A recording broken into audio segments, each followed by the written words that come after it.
Alex is back. Told you she was the one giving the pirates that information. Maddie struggles to protect the wrong child, and we get our first walker bomb.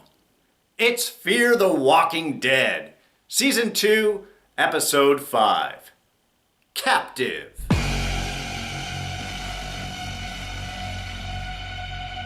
Alright, spoilers ahead, just so you've been warned.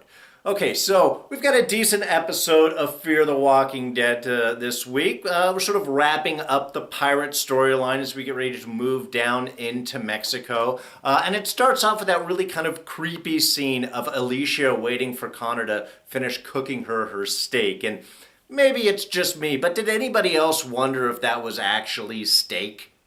I don't know. After the whole Terminus thing over on The Walking Dead a couple seasons ago, I'm really questioning when people are starting to cook up meat for people.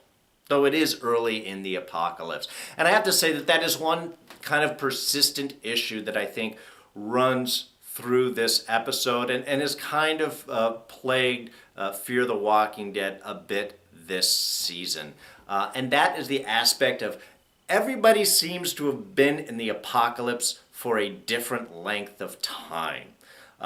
We know that it has only been like 2 weeks, a little less than 2 weeks since the whole apocalypse started. And yet certain characters are acting like so much more time has passed. We had Jack's story kind of last week where he was telling Alicia about, how Connor found him, after his brother had died and Connor had found him, he sort of pulled him back up and protected him. And all I'm thinking is, what, last week? It hasn't been that long. And some of the other instances, some of everybody's actions are sort of, they're acting like things have been going on for a lot longer, more like a month or 2 months or a significant chunk of time. Even Alex, as we re-encounter back to her and Travis runs in. Yes, this was not unexpected as far as I'm concerned. Once she'd gotten caught out, and then when Reed and Jack came on board and they knew everybody's name, there was really only one source of information where she could have gotten that out. And of course we find, that Connor had discovered Alex in the boat. Alex unfortunately had to put Jesse down. He was suffering, he was dying, water was filling up in his lungs, so she had to, suffocate him and throw him overboard. Now that was horrible and that was traumatic, and you can understand from that sense of why once Connor found, and the first question is, what do you have to offer, that she would be more than willing to offer up the Abigail. However, as she tells the story, it sounds like she'd been in the boat for days, where if we look at it, it's been like a day. A day. Maybe 2 at the absolute most. The way she told her story, she was in the boat for like a week. They ran out of water, they had all this. They had this giant thing of water. You're not going to go through that in a day. And yes, floating out in the water that long and having your friend slowly dying next to you, yes, that is traumatic. But the way that the story was told, the way that everything was presented, it was like she was out there for this long period of time waiting for Jesse to die, just watching that suffering. And several other of the members of the crew, the way that they talk about things, it's like, Connor's been protecting them for ages. And again, all this stuff went down last week. It hasn't been that long, but there is that strong inconsistency in with story time where you've got the people on the Abigail, you've got Alicia and stuff slowly learning that transition. You've got Nick. Nick's already been there, but even Chris is going through his own transition of the trauma on the mom and now seeing the different world, and he is slowly making steps. It's like the people in the Abigail have been in the apocalypse for a week and a half. Everybody else has been in the apocalypse for like 2 months. It's a little plaguey. It's sort of, it's like we want to do all the big Walking Dead storylines, but we want to be sure that this is all in the beginning. And in some ways, you can't do the 2 of those at the same time. And I think where this episode suffers, it tends to revolve around those issues. Now, on the Abigail, we have Reed trying to talk tough, trying to threaten everybody, which isn't coming across, I don't think, the way that he means it, considering that he's tied to a chair with a giant pry bar sticking out of his gut. He is not as scary as he thinks he is. And he's telling very intense stories of what is going to happen, and that, Connor is the nice one and I'm the mean one, and we make all of these choices. And I think Daniel threw it right back into him, because again, Daniel has been in horrible, scary situations. That's where he grew up. That was his previous life that he escaped to the U.S. to avoid. And I just love his line back of, I've met a lot of scary people, and none of them bother to tell me how scary they are. But that is someone who is scared themselves, trying to talk tough. And you can see after he does that, when he leaves, that kind of color leaving Reed's face, like, oh my God, the one card that I thought I could play isn't going to work out right here. So I thought that was really beautifully well handled. Now, Luis is not too happy about the delay. Strand, is fine with it. Madi did just save his life, and as he told Madi, hey, you bought yourself half a day. For Strand, everything is a negotiation, everything is an obligation. And I love even his little point to Luis is saying, hey, yeah, we need to get back to Thomas. But of everybody, Thomas would be the one that would understand the obligation that I am facing right here. I don't think Strand feels that he could go back and tell Thomas the story and have Thomas see him in a positive light, going, what? You let somebody die just to get back here a little bit. Yes, we love each other, we're in a great relationship here, but that's not the character work that I don't think Thomas is looking for. But through all that, did catch Daniel sort of overhearing Luis's little story that there's only 2 people. They only got cash for 2 people. The negotiations only for 2 people to cross the border. He doesn't go anywhere with that. That'll probably come up next episode. But I did like to catch, he did catch that little bit here. Now, Madi is starting her negotiation to get Travis and Alicia back. But in the meantime, she's being a little overprotective of her kids. And I liked her and Daniel's little discussion there too, is, she is still seeing them. Oh, Nick is still the one that's always in trouble that we need to give our attention to. Alicia's the smart one, but she's in her own issues, and of course she's out on the boat right now, have to go save them. She is still viewing them as children in the old world, whereas Daniel is trying to point out to her, look, they're not kids anymore. Yes, they were kids. They might have been being kids 2 weeks ago, but they're not kids anymore, not with what they've had to do, not with what they've had to see, and certainly not with the new world that they are entering into. As we saw on the beach last week, Alicia can pick up and start to defend themselves. The kids can stand up when it's necessary. And of course, Nick was born.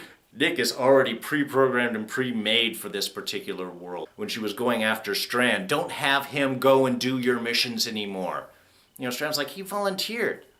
Come on, I recognized his potential the moment I met him. Strand's a realist in that sense, and he understands this is what Nick could do. Maddie's the mom, she doesn't understand all of that yet. But I think she's trying to, again, protect her kids, which is noble, but not see that the world is forcing them to grow up now, and you're going to have to let them be adults, let them take chances. As long as it's not Chris. Chris is the most unstable one here. Why do you leave him to guard the prisoner that has been threatening him and bad-mouthing him since he arrived on the boat?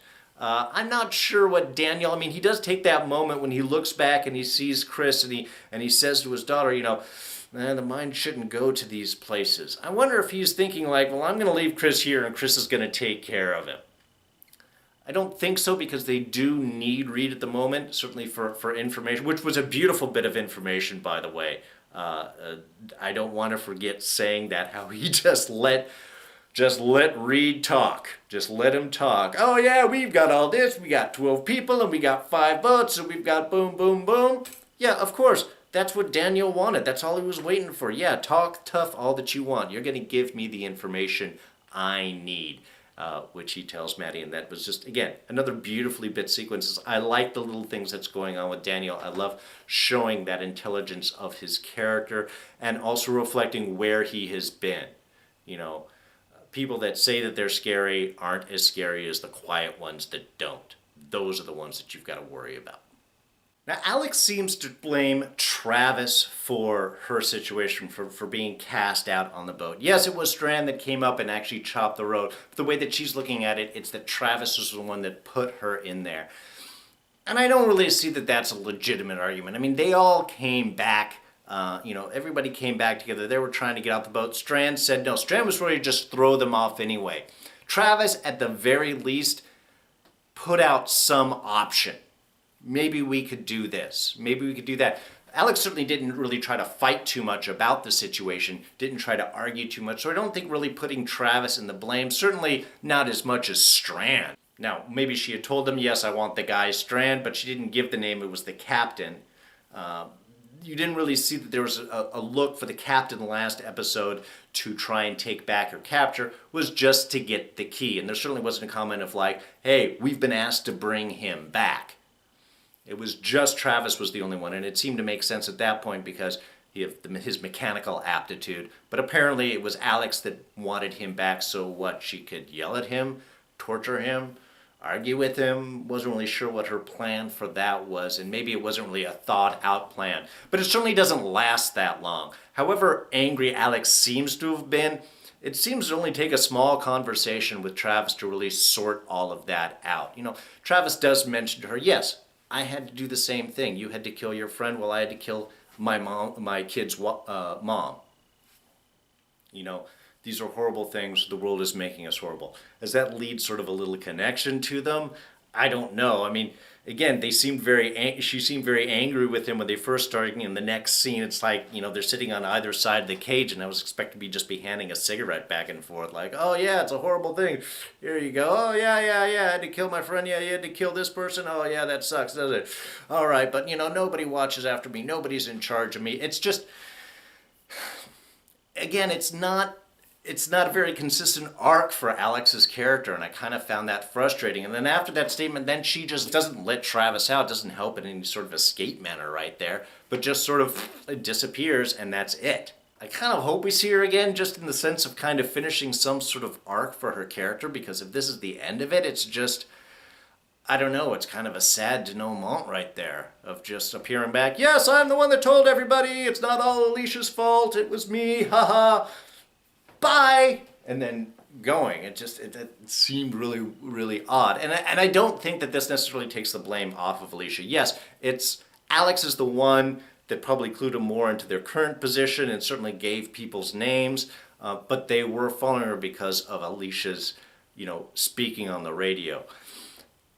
And I'm not sure if Jack really understood that putting her on the radio to do the same thing that was done to her in that situation was a bad idea, that this was not going to go quite the way that he expected it to. Certainly watching the boat and knowing, I mean, that's the other thing, they're back, when she sees the Abigail coming back early and is like, they shouldn't be here for another 2 hours, they couldn't have dropped him off on the coast and come back. And Jack sort of hem and haws like, ha ha, but then sort of admittedly realizes that no, yeah, Reed's sort of a nutcase and Connor's the nice guy, but Reed's been killing everybody and coming back. There should have been that expectation that he would have come back. Why would you put her in that position to see this ahead of time? Again, it's quick. I'm not necessarily saying that everybody is thinking all completely logically in and all this, but these are the small little holes that just keep popping up in the storyline that start to get a little frustrating. Of course, Jack does seem to be ready to go at a moment's notice. You're right. I'm sorry. Yeah, Reed is crazy. Things aren't that bad. We should go and get out of here. Shouldn't you have been on that sooner? Shouldn't you have done something when he was on the boat? It's just, again, there seems to be an inconsistency with Jack's storyline and Jack's motivations himself. And if he really expects that there's going to be some long bond, I mean, at the end when Alicia was like, all right, hey, family's here, I'll see ya. He seems honestly surprised, like, what, you're going to leave me? Yeah, nutcase that just kidnapped me. I'm out of here. I'm going back to my family. You're going back to the people that, they'll turn on you in a moment's notice. No, they won't. This is my family. I don't know what your family is like, Jack. But again, it's only been a week and a half. The world hasn't completely gone to hell totally. We're just getting used to these new changes that are happening. So that wasn't really surprising to me when she just sort of left Jack there and just slid off the boat and, all right, let's go. I'm out of here. Come on, family, pick me up. And there's Chris and Reed, of course. You should have seen this coming early on. If you didn't see this coming, you weren't paying enough attention. I thought this was, again, as soon as Daniel had left Chris to watch, pretty much knew that at some point he was going to kill Reed. He was just unstable. And I did like Nick's little moment with him, as kind of giving that little brotherly advice. When he runs into Nick and he's like, runs into Chris and he's like, "Hey man, what's up? Are you okay? Is everything cool?" And Chris is responding, "Hey, and understand that guilt. I should have shot him. I could have should have made that choice." Again, this is early on. We're not used to making these choices. We're going to blame ourselves. Sure, that's human nature. But I love Nick's little response back to him of just, "Hey man, what are you talking about? You're gonna shoot a pregnant woman? I wouldn't have shot a pregnant woman. It's okay, man. These things happen." But of course, eventually, Chris goes and shoots Reed badly in the face like that, not through the brain. I mean, as he says, he was going to turn. Maybe, maybe not. I don't think so. I think just conversation-wise, something came up and just pushed him to the edge. Whether any conversation happened or not, just staring at him just pissed him off more. The point is if you're going to leave the two of these alone, Chris is going to kill Reed. It was just, if it wasn't going to be torture, it was going to be death. But of course, Reed does turn because he wasn't shot through the brain. And I love Daniel's ideas. No, leave him alone. We can use this. Dead, the exchange was going to be a problem. But as a walker, he's still moving around. So it sort of looks like he's still alive. And that, of course, moves us to our first instance of the walker bomb. Just delivering him over to Connor. Here you go. And then pulling the head off and then bites on Connor and attacks the next guy. And boom, they're done. Rescued Travis. Time to get out. Alicia slides off the end of the boat. And Bob's your uncle. It's all done. And that pretty much, I think, will wrap up the end of the sort of pirate storyline. You still have Jack there, but I don't think Jack is quite as interested. He might still have feelings for Alicia, but I don't think there's any real reason for him to continue to push and follow or anything like that. He's got resources now for him to survive. There is the crazy pregnant woman that's that Travis locked up in the jail cell there on the boat. I'm sure they could have fun together. There does seem to be a few more people that are around. Maybe Jackie will step into that. Maybe some other crazy person will be the leader. But I think this should pretty much just wrap up that storyline. They've got to get down to Mexico and cross that border. And after that, it's not like anybody's going to be able to easily follow them then anyway. So I think that pretty much wraps up this week's episode. Again, it's there's some interesting stuff happening. We've got Daniel starting to hear voices, which is sort of an odd last-minute thing. And I think that's his past starting to creep up a little bit more into him. I think that's a voice from his past that he is starting to hear. But we have people just slowly transitioning. We have Alicia, she's slowly beginning her transition. Her comments in with Jack is maybe this is the way the world's always been and we just fooled ourselves to think that the laws of nature didn't apply. People are starting to make that realization. As I said, the people in the boat seem to be doing that slow transition into the new world. It's the people that they run into that seem to have been existing in the world for random other periods of time. The apocalypse has been longer for them. Just those little inconsistencies, I think, is the one problem that sort of plagues this show, and I wish they would be able to clean that up. Once they get further on the apocalypse, all these storylines would make much more sense. But this early on, you shouldn't have people that traumatized, that affected, that in that instance, like acting like they've been in these situations for a lot longer than it's possible that they really could have been. And I'm hoping that that's something they're able to clean up. Now, there are only 2 episodes left until we get our mid-season break. So just a couple of weeks and then we're taking a break. Don't know exactly. I haven't seen the dates of exactly when they expect to come back. I'm assuming it's probably going to be around August. Walking Dead comes back in October. So if they've got another 6 episodes after this, it would make sense to start up sort of in mid-late August, run through September, beginning of October, and then jump right into Walking Dead after that. So as soon as I get specifics on the dates of the returns, I will let you guys know, but there are only 2 left.